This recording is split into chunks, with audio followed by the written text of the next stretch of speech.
Married men are gone, he laughed. Nobody ever finds out. He said it to my face at our own dinner table, thinking it was just a joke between friends.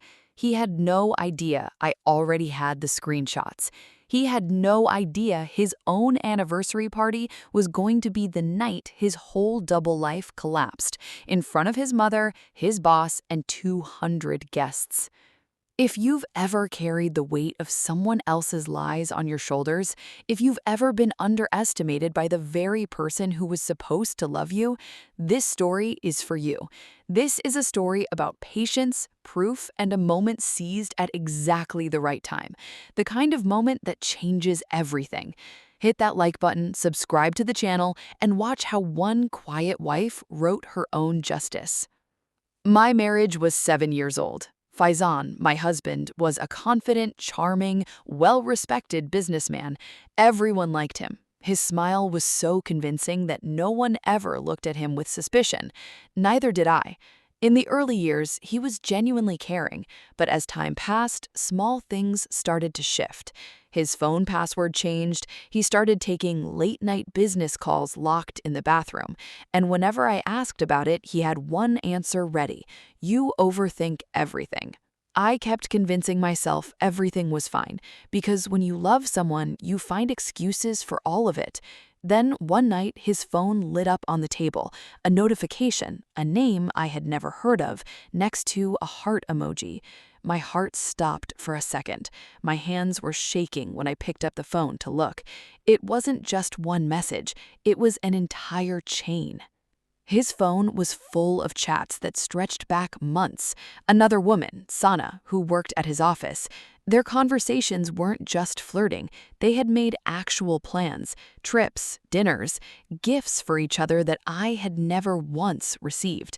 The most painful part, a message where Faizan had written, "My wife will never find out. Married men can disappear whenever they want. Nobody ever asks." That line kept spinning in my head. Married men are gone. Nobody asks. As if my existence, my love, my dignity were all just a joke to him. I said nothing that night. I simply took out my phone and photographed the screen, then another, then a third. My fingers were trembling, but my mind had gone perfectly clear. There would be time to cry later. Right now, I needed proof. For 2 weeks, I showed nothing. I kept smiling, kept cooking, kept talking to his mother as if everything was normal. But every night after he fell asleep, I quietly gathered his messages, his call logs, and a hotel booking receipt I found tucked in his jacket pocket. People say silence is weakness. What they don't know is that silence sometimes is the sharpest weapon there is. One day, a call came from Faizan's office. His company's annual anniversary party, the one his investors, his mother, his brother, and his entire business circle would attend, was scheduled at the end of that month. That party wasn't just a celebration for him. It was the biggest stage for his perfect family man image. He always said, "My reputation is my greatest asset." That same night, I made my decision. If he built his false image with so much pride, I would break it in front of the same truth he had broken me with. But not by screaming, not by crying, with proof. I told my sister Ariba everything. She was an event coordinator, and she happened to be handling the audio-visual setup for that very party. She had access to every screen, every projector, and full control of the stage. We made a plan. In the middle of the party, right when Faizan was about to give his speech about his successful married life, I would take control of the slideshow myself. I organized my evidence, screenshots, timestamps, the hotel receipt, and a voice note I had secretly recorded while he was on the phone with Sana. The night of the party, the hall was glowing with lights, glasses clinking, laughter echoing through the air. Everything looked so perfectly normal. Faizan stood on the stage in his suit, confident, holding his mother's hand.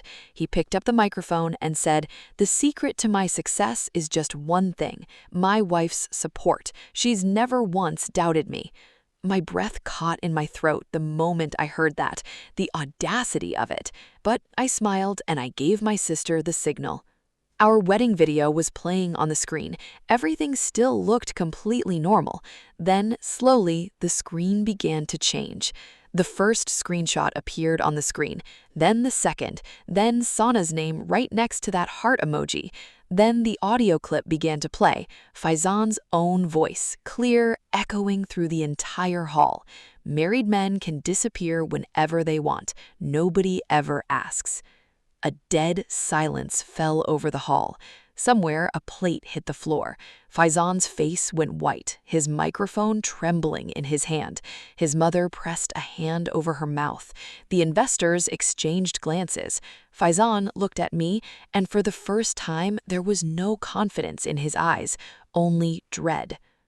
I walked towards the stage and, in a perfectly calm voice, said, "You were right, married men do disappear the moment their wives finally let them go.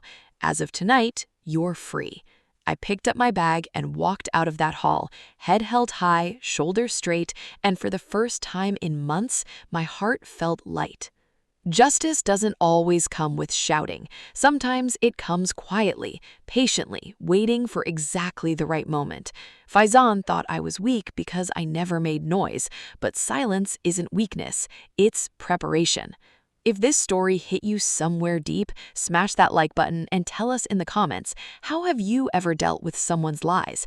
And if you want more real, gripping, justice-filled stories just like this one, make sure you subscribe to the channel.